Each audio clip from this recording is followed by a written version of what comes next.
willnews.today में आपका स्वागत है। मैं हूं प्रदीप राज और आप देख रहे हैं willnews.today। इस वैश्विक महामारी कोरोना में मानव जीवन थम सा गया था। भारतीय इतिहास में कभी मैंने रेल को बंद नहीं देखा था। इस महामारी में लोगों ने जहां प्रवासी मजदूरों को दिल खोलकर मदद किया, वहीं गरीब भूखा ना रहे, इसके लिए भी लोगों ने दिन रात तन मन और धन से सेवा किया। इसी कड़ी में मधुपुर में बिना डरे, बिना रुके, बिना थके दिन रात इस कोरोना काल में सेवा करने वाले मधुपुर अनुमंडल अस्पताल के आयुष चिकित्सक डॉक्टर इकबाल खान ने भी अपना अहम योगदान दिया है।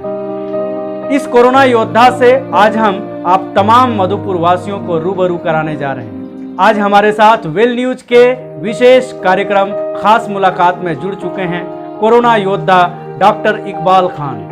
सर, स्वागत है आपका willnews.today में। सर, इस वैश्विक महामारी में आपकी भूमिका मधुपुर में बहुत ही सक्रिय रहा है।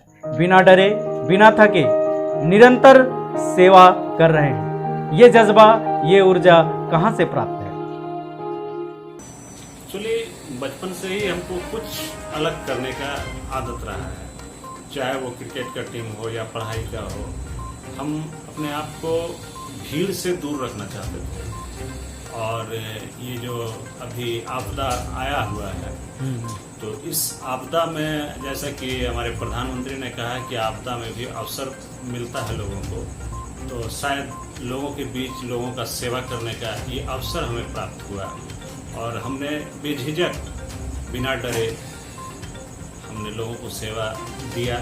और निरंतर मुझे ये ऊर्जा अपने सीनियर्स से, हमारे पूर्व के MOIC डॉक्टर सुनील मरांडी, वर्तमान MOIC डॉक्टर मोहम्मद शाहिद साहब, लोग ने शुरू से ही हमको एक अलग तरह का इन लोगों ने मोटिव किया और मैं आगे आगे रहा और पूरी टीम मेरी सक्रियता के साथ एक दीवार के भांति पीछे खड़ी रही।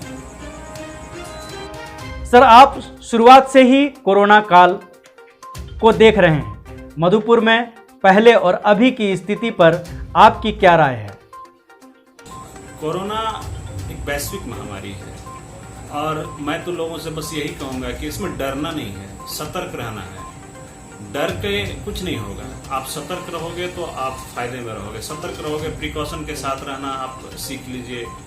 हाथ धोना, सैनिटाइजर का इस्तेमाल करना या मास्क पहनना, ये बहुत ही जरूरी चीज़ों में से आता है। मैंने अब तक इस महामारी में जो अनुभव प्राप्त किया, मैं ऊपर वाले के दया से अभी तक मैंने लगभग 4000 लोगों का स्क्रीनिंग किया है।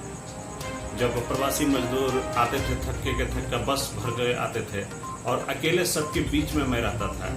मेरी टीम रहती थी, सक्रिय रहती थी। मैंने सारे टीम के लोगों को पूरी अच्छी तरह से ट्रेन किया था कि अपने आप को कैसे बचाना है। और ऊपर वाले की बहुत बड़ी मेहरबानी रही कि मेरे टीम का भी कोई मेंबर आज तक संक्रमित नहीं हुआ और मैं भी उन लोगों के बीच में रहने के बावजूद भी अभी तक संक्रमित नहीं हुआ। आपको लगता है कि मधुपुर में कहीं इस महामारी में कोई व्यवस्था ठीक नहीं है जिसे दुरुस्त करने की जरूरत है?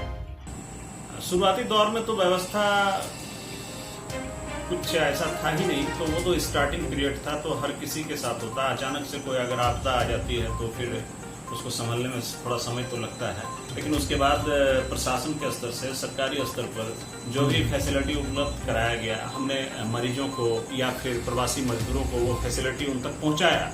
और जैसा कि मैंने क्वारंटीन में भी और अभी कोविड केयर में भी जो फैसिलिटी सरकार के द्वारा दिया जा रहा है, वो मैंने 100% लोगों तक पहुंचाया और लोग इससे बहुत ज़्यादा खुश भी हैं कि जो सरकार संसाधन उपलब्ध करा रही है, उन संसाधनों को मैं अंतिम व्यक्ति तक पहुंचाने का प्रयास कर रहा हूं। इस कोरोना काल में जो सबसे महत्वपूर्ण उपकरण माना जाता है वो है वेंटिलेटर। क्या मधुपुर कोविड केयर में इसकी व्यवस्था है? पहले तो ऑक्सीजन वगैरह का तो व्यवस्था हमारे पास था ही और हाल ही में हमें वेंटिलेटर भी दिया गया है जो कि इंस्टॉल हो चुका है और उसके लिए हमने एक अलग वार्ड बना रखा है जिसमें कि वेंटिलेटर को इंस्टॉल किया गया है। और ऐसा नौबत तो अभी तक नहीं आया है मधुपुर में कि वेंटिलेटर पर किसी को रखा जाए। जो लोग वेंटिलेटर पर रहे हैं वो या तो यहाँ पे जांच ही उनका नहीं हुआ है या फिर बाहर में जाकर के वो किसी दूसरे बीमारी के लिए इलाज के लिए गए और कोरोना की चपेट में आ गए, वही सारे लोग वेंटिलेशन पर गए हैं। और नहीं तो हमारे पास अब तक जितने केसेस आए हैं वो उनमें से 60% मान के चलिए एसिम्टोमेटिक केस है। 40% में कुछ सिम्टम था, माइल्ड सिम्टम था, जो कि हल्का फुल्का दवा लेने के साथ और उसके बाद जो जरूरी एहतियात है उन सब को बरतने पर सारे लोग 8 से 10 दिन में, यहाँ पे देखा गया है कि 2 से 14 दिन के अंदर में सारे लोग नेगेटिव हो जाते हैं। मामूली दवा यूज़ होता है उन पर, प्रिकॉशन के साथ रहते हैं। और कोविड केयर में ले जाने के बाद मैं उन लोगों के साथ स्ट्रिक्टली सारे लोगों को ये एहतियात बरतने का हिदायत देता हूँ कि आप अपने आप को कैसे प्रिकॉशन में रखिएगा। और ऊपर वाले की मेहरबानी है कि अभी तक जितने भी लोग संक्रमित हुए हैं उनमें से 90% लोग अपने आप को क्योर करके वापस घर जाते हैं। आपको लगता है मधुपुर में कोरोना से निपटने के लिए व्यवस्था दुरुस्त है? जी, फिलहाल तो दुरुस्त ही माना जाएगा। जो भी संसाधन हमारे पास है उससे कोरोना से हम कुछ हद तक तो अपने आप को लड़ाई में जारी रख सकते हैं, इसमें कहीं कोई दो मत नहीं है। इस कोरोना काल में कई अफवाहें सुनने को मिला है, कौन सी अफवाहें हैं जिस पर आप टिप्पणी करना चाहेंगे? इस कोरोना काल में सबसे बड़ा अफवाह तो ये रहा है कि एक व्यक्ति आज के डेट में पॉजिटिव होता है और कल वो नेगेटिव हो जाता है।